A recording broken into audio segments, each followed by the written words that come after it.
Hello friends, welcome to Tridevi cooking channel. పూరీతో కానీ చపాతీతో కానీ అదిరిపోయే చోలే కర్రీ ఎలా చేయాలో చూసేద్దామండి. ప్యాన్లో 3 గరిటెల నూనెను వేసుకోండి.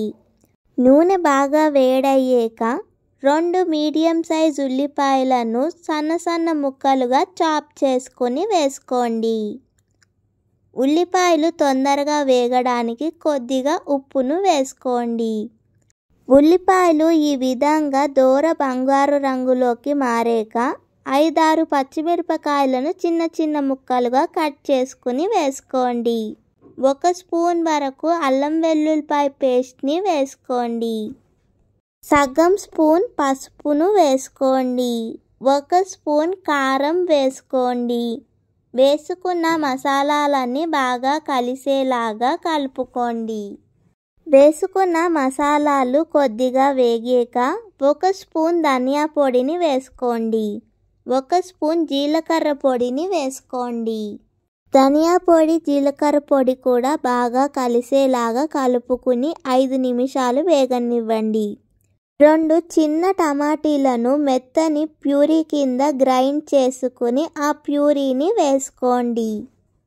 టమాటీలలో నుండి పచ్చివాసన పోయి ఈ విధంగా నూనె పైకి తేలేక తెల్ల శనగలను రాత్రంతా నానబెట్టుకొని పొద్దున్న కుక్కర్లో వేసుకొని కొద్దిగా నీళ్లు వేసుకొని 4-5 విజిల్స్ రానివ్వండి.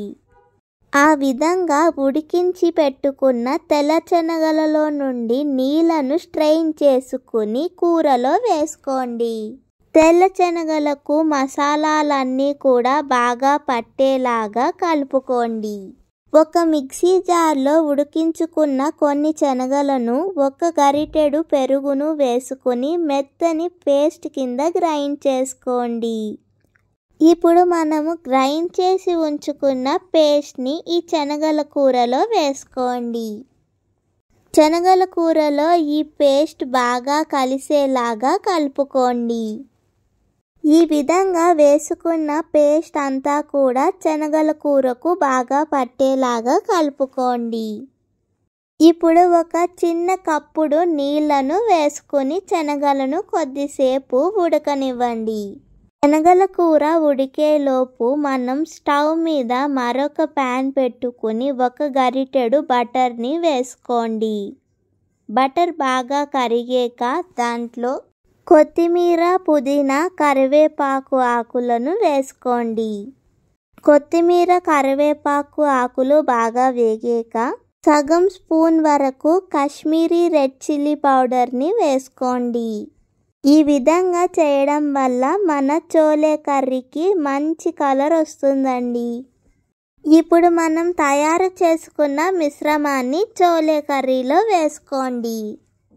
చపాతీలో అయినా, పూరీలో అయినా మరియు వేడి అన్నంలో అయినా ఎంతో రుచికరంగా ఉండే చోలే కర్రీ తయారైపోయిందండి. మీకు ఈ రెసిపీ కనుక నచ్చితే లైక్ చేయండి, షేర్ చేయండి మరియు త్రిదేవి కుకింగ్ ఛానల్ని సబ్స్క్రైబ్ చేసుకోండి.